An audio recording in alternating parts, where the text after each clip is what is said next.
Good morning, everybody. My name is Michal Zelman, and I attend Grand Canyon University. Today, I'm going to be I'm part of the Home and School Connections video series, and I've been asked to participate by answering some questions on leveraging English learners' assets and building home and school connections. Let's talk about culturally responsive teaching. What are cultural influences on teaching and learning? What is cultural competencies and its role in the instruction of English learners? How can English learners' cultural values and beliefs be integrated appropriately in the context of teaching and learning? Let's get to it.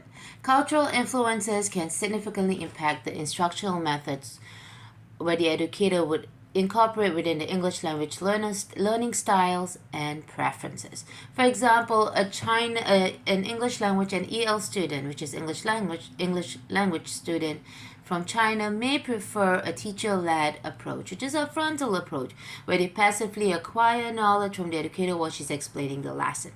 On the other hand, they prefer rote memorization, repetition. They have a very strong work ethics and they're very diligent. On the other hand, Americans are more laid back, social learning with peers, and they display more self-motivation in order to succeed if the teacher proactively differentiates the lesson for them according to their readiness, interest, and learning profile. Next, cultural competencies refers to the person's ability to appreciate and interact from individuals with different cultural backgrounds in an understanding and respectful manner. That as an educator, you must encompass your students' diverse beliefs. You don't have to believe in it, you just have to encompass it. You have to make it the norm. You have to each student innately acquires the characteristics of their cultural norms. If it's normal in their culture to be quiet, they're going to be quiet, and that's what's known for them. And it affects the way they express themselves, how they engage in classroom activities, and how they interpret nonverbal cues, distance, speech, everything. For example, a Japanese student may not be comfortable to speak up. They'd rather be quiet and listen attentively in a discussion, where else other people might think they're disinterested in it, but it's very plain ignorance, because they are, but they're just paying attention to what people are saying. Next, what is the role of culture in student learning? Talking about student learning right now.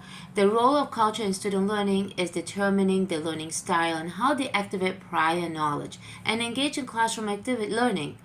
Their cultural beliefs and values can impact their communication skills with peers and teachers, verbal and nonverbal cues. Both are just as important. As I said before, a Japanese student, being respectful means they're quiet, but to others they are not. So if it's a classroom discussion, they're not talking, but they're being respectful and they're learning. So everyone should know the different types of their cultural norms. Next question. How do school and classroom environment language influence language acquisition, and what steps are necessary to create an inclusive environment? So the educators should strive to create a conducive learning environment during instructional and relaxation time, especially during recess, because you want to help them. You want to help especially the English language students or even the special needs students with their essential communication and interpersonal skills with peers and teachers as well, actually.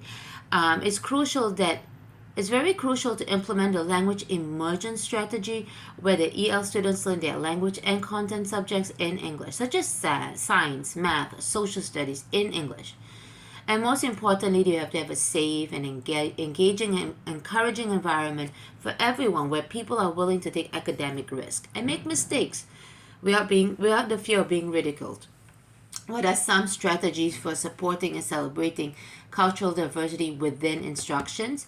The educators should incorporate a multicultural curriculum where they include the diverse perspective and rich cultural background from all minority groups.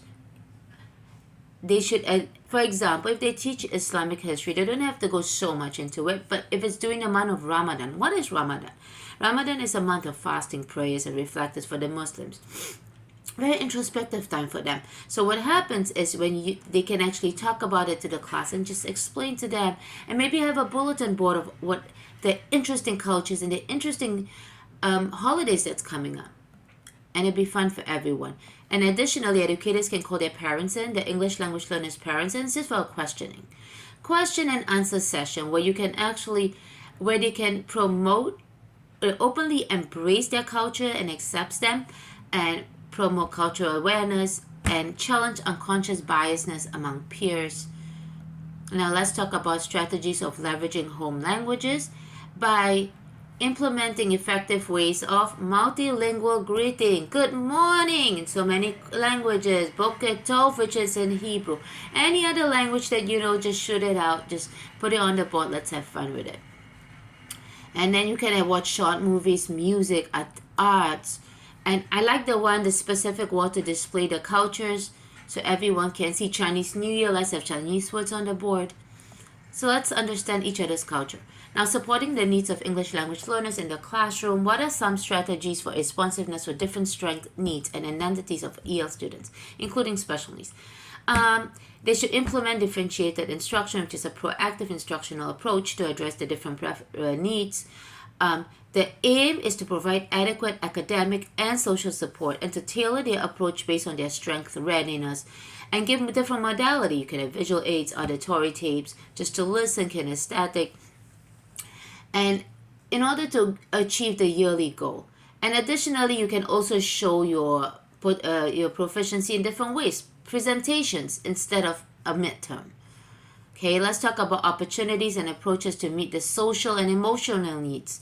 Okay, educators must provide EL students, especially EL students, ample opportunities for social discussions in the classroom, to speak in English, to practice the language.